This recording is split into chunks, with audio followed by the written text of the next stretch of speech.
Welcome to Episode 5 of Grandy's Adventure Storybook, stories for grandchildren of any age. Written and performed by me, Andrew Cullum. Telling the adventures of Edward, a boy secret agent for the King in the English Civil War. Part 5. Edward hiding in plain sight.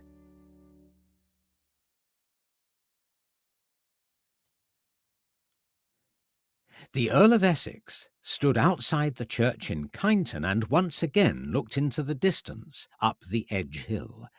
He looked through his telescope. There they were, the King's soldiers, maybe thousands of them, and there, a bright glint of October sunshine flashing suddenly, sunlight reflecting on a telescope looking back at him.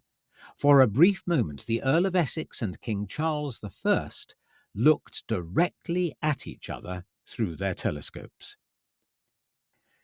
It was a Sunday morning, and the Earl of Essex had been on his way to church when he had glanced up the hill and seen the royalist armies gathering in force. That meant there was going to be a battle.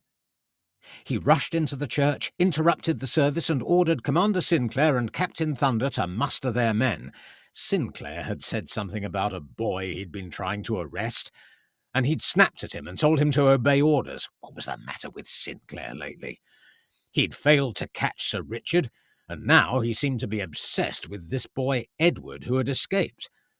But only yesterday, Captain Thunder and his riders chased 2 boys all the way back to Kenilworth Castle. Boys who were enemy spies.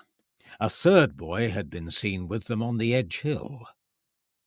What had become of him? Perhaps Sinclair was right after all. The enemy was using boys as spies. Boys who nobody would think of as the enemy. Boys who could hide in plain sight. King Charles I lowered his telescope. He had scanned the sudden activity from the top of the Edge Hill. Roundhead soldiers were everywhere, and yes, in the distance, a glint of sunlight reflected back at him. Someone with a telescope just outside the church. Probably either Sinclair or Essex. Next to the King stood his 2 sons, Charles and James, who both looked like they were about to cry. "You 2 should be ashamed of yourselves," said the King. "I let you go riding with one of my most promising young agents, and you not only leave him behind enemy lines, but you also get yourselves recognized and chased all the way back home. Think yourselves lucky I'm not sending you to the Tower." In Tom and Maria's blacksmith's cottage, there was a stunned, dangerous silence as Captain Thunder looked down at a terrified-looking Edward. Edward was too shocked to speak. Captain Thunder smiled. "Hello, Edward," he said. Edward found his voice. "Rafe!" "Yes, that's right," smiled Rafe de Courcy as he closed the door behind him. "Sinclair and the soldiers around here know me as Captain Thunder." He turned to Tom. "Isn't that right, Tom?" "Yes, sir, Mr. Thunder, sir," said Tom. Maria curtsied. "But why?" Edward started to ask. Rafe held up his hand to stop him. "In the work you and I do, we sometimes have to use different names. Like changing your clothes." Rafe indicated the scruffy clothes Edward had borrowed from Jack. Edward felt so happy to see Rafe he couldn't say anything. Rafe had given him a secret message for Sir Richard and helped him to escape from Sinclair's men. He had also helped Edward and Roland to escape when Lieutenant Benson and some soldiers had ambushed them when they were trying to follow the coach and horses in which Lady Catherine, Susan, and Granny were being held prisoner. "Mr. Thunder," said Maria, "young Edward's only a boy. just like my Jack." "Quiet, Maria," murmured Tom. "I will not be quiet," said Maria firmly. "I sometimes think all you men think about is war and fighting. Like I say, sir, Edward's only a boy. He's too young to be caught up in a war. War is horrible. Oh, look, who'd know if you just let him go? We wouldn't say anything, would we, Tom?" No, we wouldn't. I swear." Jack, who had been watching wide-eyed, just shook his head. Rafe smiled. "It's all right, Maria, Tom. Edward and I have, already met." Tom, Maria looked confused. Jack looked impressed. "Wow. You never said you knew Captain Thunder." "So, what happens now?" said Tom. "Are we under arrest?" "No, Tom, not at all." Rafe reached into his pocket and brought out some silver coins. "I just need you to be discreet." Edward knew that being discreet meant the same as keeping a secret. Tom reached out and took the bright, shiny silver coins. "If anyone asks why Captain Thunder came to your house today," said Rafe, as he gave the coins to Tom, "tell them it was to pay for the work you did for my riders' horses." And that is, of course, perfectly true. "But, sir," said Tom, "this is far too much for what I did." "That's right," smiled Rafe. "The extra is to pay you in advance for not saying anything about Edward. Not to anyone. He needs to come with me now." "Of course, Mr. Thunder, sir," said Tom. "Can I just ask," he said, looking from Edward to Rafe and back again, "who exactly is Edward?" "Like I said," said Rafe, "you don't know him. He's just a boy that Jack met on the hill, and you haven't seen him since he ran out of the church. And I just came here today to pay you for some work. And then I went away on my own." Rafe and Edward went to Tom's stables to see Shimmer, but also so they could talk in secret. "You have some good friends there, Edward. Your father and the king were worried that you'd been caught by Sinclair." Edward was still worried about what the two princes might have said to the king. "Is the king cross with me?" he asked. "The princes told the king I'm a traitor." "Yes, they did," said Rafe. "That sort of thing happens when you're a secret agent. Sometimes even the people on your own side don't trust you. I rode back to Kenilworth in secret very late last night so that I could speak to the king. I told him what had really happened, and he's very pleased with you. You saw all the king's soldiers on the Edge Hill? Well, they are only there because you spotted them." "But all I did was to tell the princes, and they wouldn't listen." "Yes," smiled Rafe, "and then I chased them back to Kenilworth, and that made the king and your father realize that the enemy was very nearby. If it hadn't been for you, that would never have happened." "But what about the princes?" Edward asked. "They had a huge telling off, and now they feel very foolish for not trusting you." Rafe smiled, and then more seriously said, "Now, to work. Today there's going to be a battle. During all the confusion, Lieutenant Thistledown is going to lead a task force to rescue your mother and Susan and Granny." "That's brilliant," said Edward. "Yes. And he's going to need your help." "How?" "I need you to show them the way. Be on your horse in the battle lines. The king's army are going to charge down the hill, and John and two others are going to split away from the main charge to the left side. When you see them, ride out to meet them, wave 3 times, and then lead them up the Banbury Road and past the church. Half a mile further on is the field where Sinclair's men have been camping. You'll see the carriage, and your mother, Susan, and Granny are being held there. When the battle starts, they will be unguarded. I haven't had a chance to warn them myself. I think Sinclair is suspicious of me, but A long time ago, we agreed a code as a way of telling them when they'd be rescued. I need you to ride there now. When you see them, act like you don't know who they are and say the words, "The sun's bright for October." But, well, won't Sinclair and his men be there now? Some will. But they're forming up to march to the battle. But what if they recognize me? That's why you have to learn the best way to hide.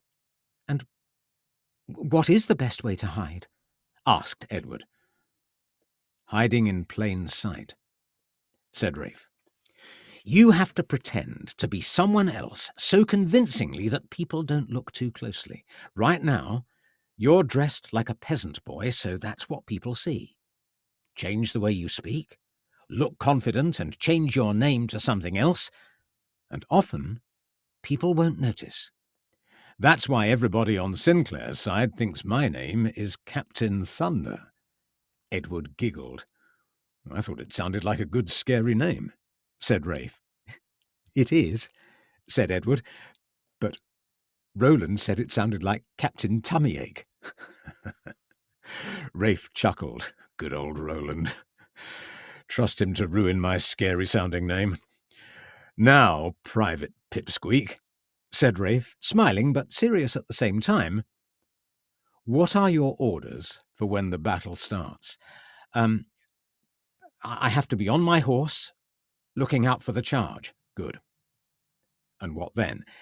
When Lieutenant Thistledown and 2 others break away from the charge, I wave 3 times and lead them north of the church to where the carriage is camped in a field. Excellent, said Rafe, and paused, waiting for Edward to carry on. Before then, I've got to ride there and give my mum the coded message, which is what? The sun's bright for October. Well remembered, Edward. You're a good soldier. You only need telling once. Now, let's pretend I'm one of Sinclair's men. You've ridden up on your horse, and I think you look suspicious. Rafe changed his voice. Hey, you boy. Who are you? My name's Edward, sir. Ah. No, said Rafe. Remember, Sinclair's men are on the lookout for a well-spoken boy called Edward. Now, let's try that again. You boy. Who are you? Edward changed his voice to try to sound more like Jack. I'm John. Rafe smiled, but still pretended to be an enemy soldier. John what? John Clark. I work for Commander Sinclair. Rafe smiled. That's the idea. Now, one more thing. To make people believe you really are on Sinclair's side, you can say you have a message from the front line for the Earl of Essex. Now, this information is true, but it's also not really useful. Now, here's what you have to remember. The enemy are using Dutch formation instead of Swedish. Now, repeat that a few times so you remember it. The enemy are using, said Edward, and then his mind went blank. Dutch formation, prompted Rafe. Dutch formation instead of Swedish? Rafe nodded. What does that mean? It's to do with how the battle's going to be fought. Like I say, it is true, but it's not really useful. But it will convince most soldiers here that you're on their side. The streets near the blacksmith's and the church were a seething mass of soldiers heading towards what would soon be the battlefield as Edward rode Shimmer at a gentle trot in the opposite direction. He must remember to look and behave like one of the locals. His name was John Clark. He worked for Commander Sinclair. Edward felt nearly sick with fear, but also he decided to pretend to be confident. Just in time.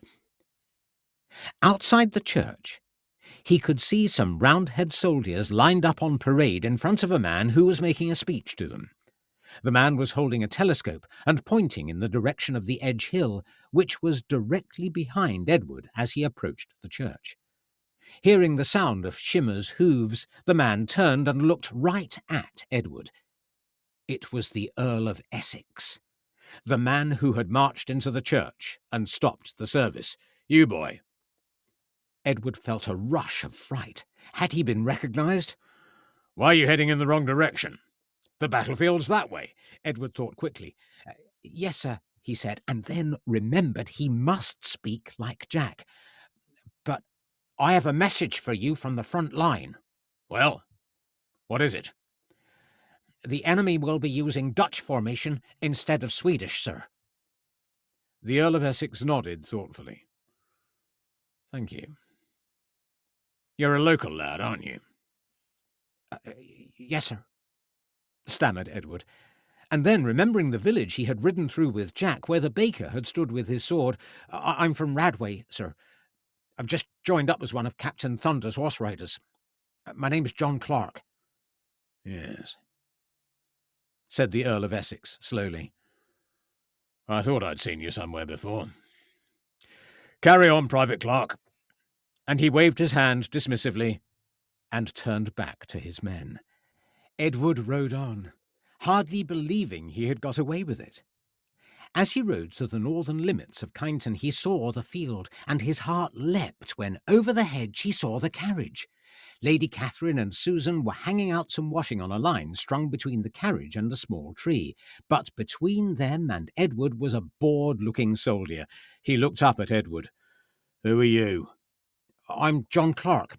I work for Captain Thunder." "Good for you. I'm Joe Gregg, and I'm stuck on guard duty." From up on his horse, Edward could see over the hedge, and it was clear that Sinclair's men had all gone to the battle, leaving the field empty with Mum, Susan and Granny being guarded by just this soldier. How could he get the coded message to them without making this Joe Gregg suspicious? Over the hedge he could see that Susan had seen him. She was excitedly speaking to Lady Catherine and pointing in Edward's direction. If Joe Gregg noticed this, the game would be over. "If you're here for the others, they've all gone that way." Joe Gregg pointed back the way Edward had come. "Oh, right. Thanks, Joe," said Edward, and then had an idea. Rafe's secret code wouldn't mean anything to Joe. As he turned and rode away, he turned back and shouted as loudly as he could so that Susan would be able to hear, "The sun's bright for October." Joe Gregg gave him a friendly wave. "It is, young Mr. Clark. Godspeed." And behind him, Edward could see Susan and Lady Catherine nearly jumping up and down in excitement. They had heard the message.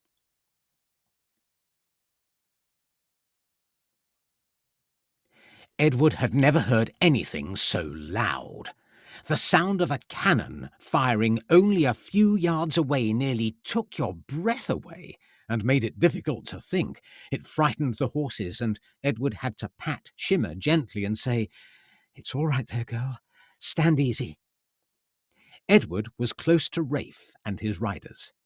Soldiers had assembled on the fields below the Edge Hill, and with the sudden blast of the cannons and a roaring yell from both armies, the fighting began. For the first time, Edward learned that war is horrible. In between the deafening bangs of the cannons, he could hear the screams of men who had been hit, and warlike cries of the pikemen, as from both sides they advanced on each other with their long spears, called pikes. So many men together with their pikes looked like a huge, evil hedgehog. Then from up the hill, a line of the king's horses and riders started cantering down the hill. The cannons banged loudly, and Edward heard the cry, "Charge!" charge! The horses leapt forward and thundered towards the parliamentarian forces, to the side of where Edward and Ralph's riders were standing. In the distance, Edward could see 3 riders break away from the attacking force. He recognized John Thistledown, but not the 2 other riders with him. Edward galloped Shimmer towards them, weaving across the battlefield. Men were fighting, cannons booming, and somehow Edward managed to keep waving frantically to signal to John. John waved back, and in no time at all was within shouting distance of Edward. "Lead on, Edward!" he yelled. Edward turned Shimmer and galloped as fast as possible back to the side of the fields where they could join the Banbury Road. Close behind them, he could hear John and the 2 riders. They charged into Kyneton, and some of the local people stared open-mouthed as Edward and Shimmer galloped past. And then they yelled, "Down with the king's soldiers!" at John and the other 2. And Edward realized that the local people thought that he was a local boy being chased by the king's soldiers. And that gave him an idea. As soon as they were clear of the town and within sight of Joe Gregg, the soldier guarding the field, he brought Shimmer to a halt, and John and the other 2 came to a halt. "Hello, Edward. Very fine riding," said Lieutenant John Thistledown. "Thanks," said Edward. "The field where my mum, Susan and Granny are prisoners is just up this road. There's just that one soldier on guard duty, but he thinks I am on his side. I've told him my name is John Clark and that I work for Captain Thunder. I'll tell him that Sinclair wants to see him or something and that I've been ordered to replace him." John smiled. "Brilliant. But do it quickly." Only then did Edward recognize the other 2 riders. The 2 princes, Charles and James. They smiled sheepishly. "Sorry about yesterday, Edward," said Charles. "I didn't really think you were a traitor. In fact, Dad told us that you're one of his secret agents." "Yes, sorry, Edward," said James. "We were only messing about." Edward felt confused because yesterday it hadn't felt like they were just messing about. But Rafe had told him the 2 princes had been told off by the king, and at least now they were trying to help. "That's all right," said Edward, and then didn't quite know what else to say. "Right," said John. "Now we've sorted that out, let's rescue these women. We'll keep out of sight here until we see if you've managed to get rid of the guard." John and the 2 princes took their horses off down the road and hid just out of sight beside a cottage, while Edward rode Shimmer at a fast canter to the edge of the field. "All right there, young John," said Joe. "Oh, yes, thanks," said Edward, remembering to use his local lad voice. "New orders from Commander Sinclair. He's ordered me to take over guard duty here, and he wants you to report to him at Edgehill Fields." Joe sighed. "God, wouldn't you know it? Now he tells me." Joe got up. Edward said, "Yes, I know. The battle's not going well, and he needs all the men he can get. He needs you there as soon as possible." "I could hear the cannons from here," said Joe. "Oh, yes, it's really bad.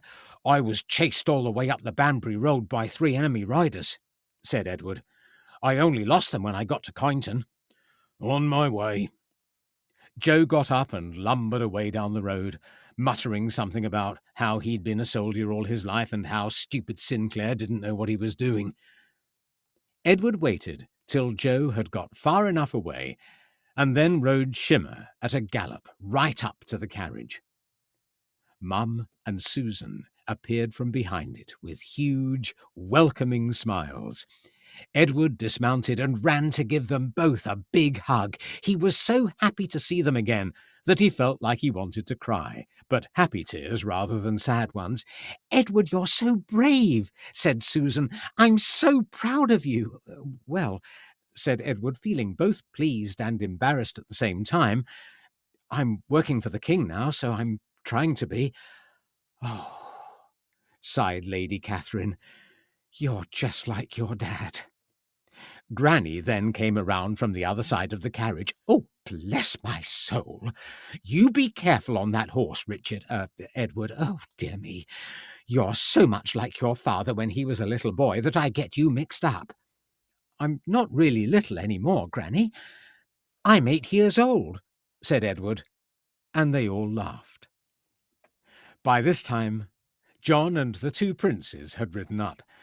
"No time to lose, Edward," said John. "Ladies, my name is John Thistledown, and we're here to rescue you. Lady Catherine, you climb up with Prince James here, Granny with Prince Charles, and Susan with me, and we'll head north out of Kyneton and then loop round to Kenilworth. Edward, you ride half a mile in advance, and make sure we're not heading into a trap. If you come across the enemy, then remember to pretend to be on their side, and remember that your name is John Clark. Then find a way to come back and warn us." It took fully 5 minutes for the women to climb up onto the horses.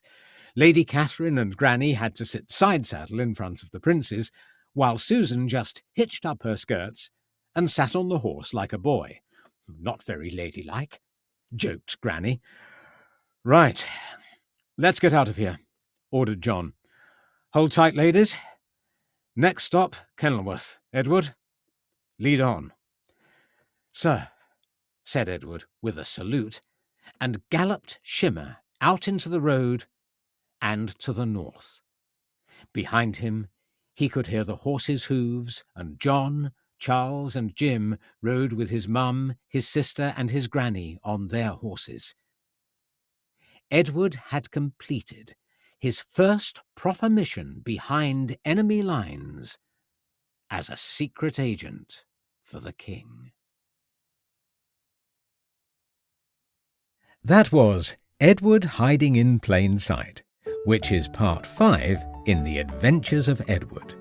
There will be further adventures of Edward, but for now, if you're enjoying Grandy's Adventure Storybook, please do leave me a rating and a review, and most importantly, tell your friends, because you can take it from me, everyone loves a good story. Until we meet again, goodbye for now.